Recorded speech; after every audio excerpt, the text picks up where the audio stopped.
Hey guys, it's Tom here from Team Pathfinder, and as promised, I'm giving you the Machina variant of the Mecha Phantom Beasts. So this deck play is fairly similar to the stun variant, except it's more aggressive. It's not as aggressive, in my opinion, as the Harpy Dancer variant, but it's not as control based as the stun variant. So I'm just gonna get into the deck and. Yeah, I don't think I'm going to do too much explaining. If you want explaining on certain cards, unless it wasn't in the stun video. If you want certain explaining, go back to the stun video, and it should be there. So, Free Tether Wolf gets you a token when it's summoned, just a good card overall. Free Mega Raptor gets a token when the token is summoned, and he gets a token. He gets another Mecha Phantom Beast by attributing a token. 2 Mecha Phantom Beast, Black Valken. It's just another level 4 sacking tokens to switch something to defense during your player's turn. That can be also really good. So basically it has a built-in Maelstrom kind of effect. So those are the Mecha Phantom Beast monsters. Then the Machina engine is 3 Gear Frame, 3 Fortress, and a Cannon. It's just standard. You can take it down, but that's like my favourite Machina engine. And then this we played 2 Trag and a Gauze because we had the option to. So there's nothing's really weird in this. Basically, it's just really you can get some really good plays by like Mega Raptor can go through your Black Valken. You can ditch Black Valken Fortress. So Mega Raptor can kind of facilitate your Fortress. Then we're moving on to spells. 2 Duality. Duality is a great card. That's why it's 2. Especially for this deck because it's a little bit slower. Like some decks that are really fast don't play this, but this deck it can slow roll. So yeah, and then we play some one-offs. We play a Dark Hole, a Reborn, a Heavy, Mind Control, Book of Moon, Pot of Amis, and a Limited Removal. So there's the one-offs.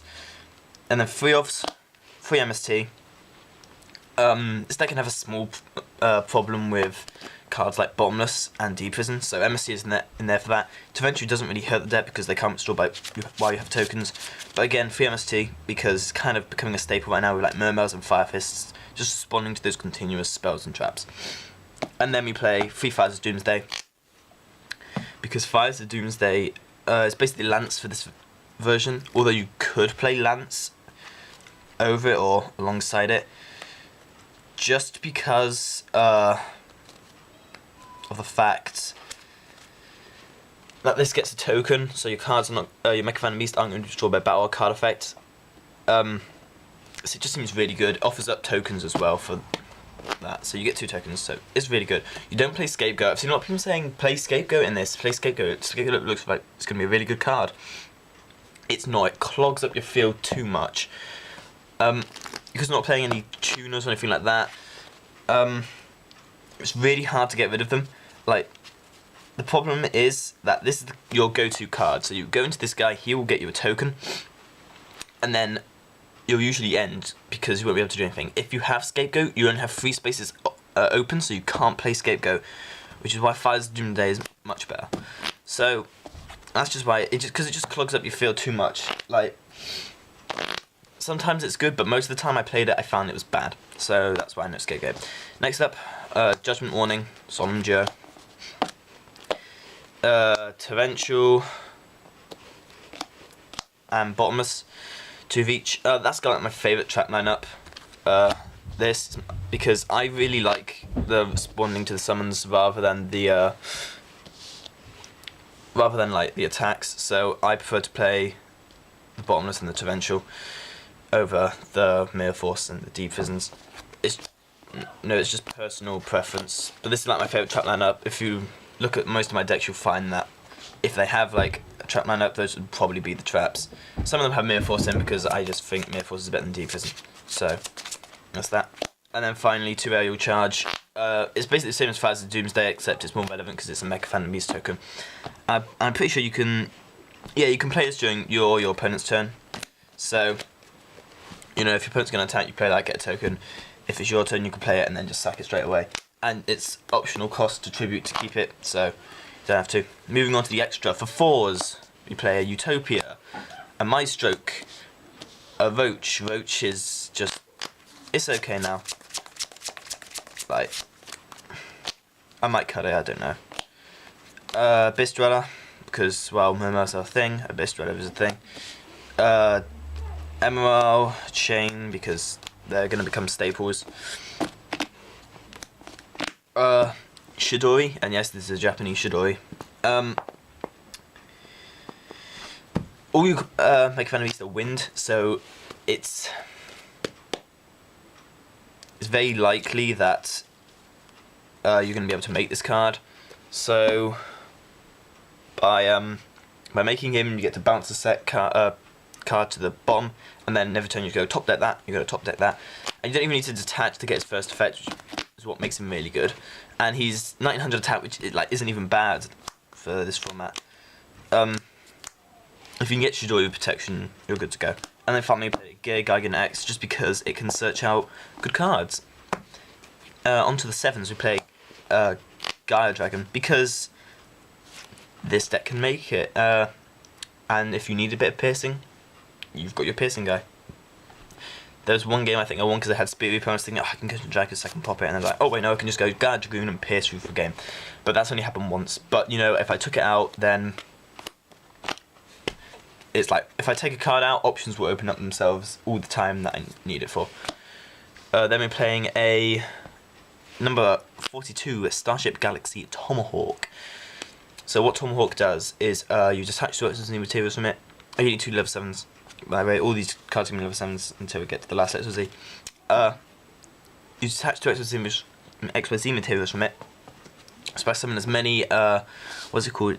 They're called Delta Eagle, no, Battle Eagle tokens, sorry, as possible to your side of the field. They've got 2000 attack, 0 defense, this guy has 0 attack, 3000 defense.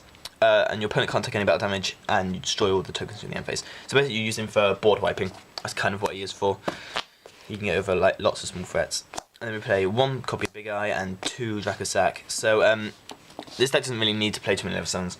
I'll be honest. Like, you're going to slow roll into the Dracosacs and the Big Eye with your Mecha Fan Beasts, or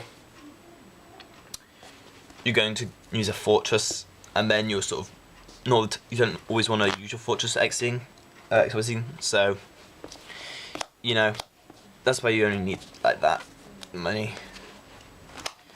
And then finally play Gustav Max in case you need to burn the game. Gustav Max looking like it could be hit on the next ban list if this Electrum OTK still presides. Stardust, because you can make it. Scrap, because Scrap is really good with the Mecha Phantom Beasts when they can't be destroyed by battle card effects while you have a token, so you target them in another card and you get a free pop, which is always great with Scrap Dragon when you can get free destruction. So that's the deck. There's no side deck, guys, because again, this deck hasn't been out yet, so I haven't really had a chance to play around with it too much. It's just, it plays like, if you play gadgets, it plays fairly similar to that, like controlling. Especially with your Mega Raptor. So, if you can go summon Mega Raptor next turn, summon, you get 2 tokens, you ditch a token to search another Mecha Phantom Beast, then you can discard a Mecha Phantom Beast craft and something to special summon Fortress, and then you can exceed with these 2 to make something, or you can exceed with these 2. But basically this guy is the guy that generates your advantage. This guy gets you a token, and this guy is good. That's the way you have to look at it. This guy is kind of in there because he's just another level 4 target for this guy. But after Judgment of Light comes out, as I said, there's much better cards to play. And I'll be honest, I like this variant and the Harpy Dancer. The Stun variant is okay. I mean, I like it, but I like the other 2 better. I'm going to have to do the Harpy Dancer variant as well at some point, because I haven't really tested that too much, except on Dev, Pro and DM. But anyway, guys, as I said, if there's anything else you want to see, because I have lots of free time on my hands now, because it's the holidays, Comment down below. I'll see what I can do about stuff. So, yeah. This has been Tom from Team Pathfinder signing out.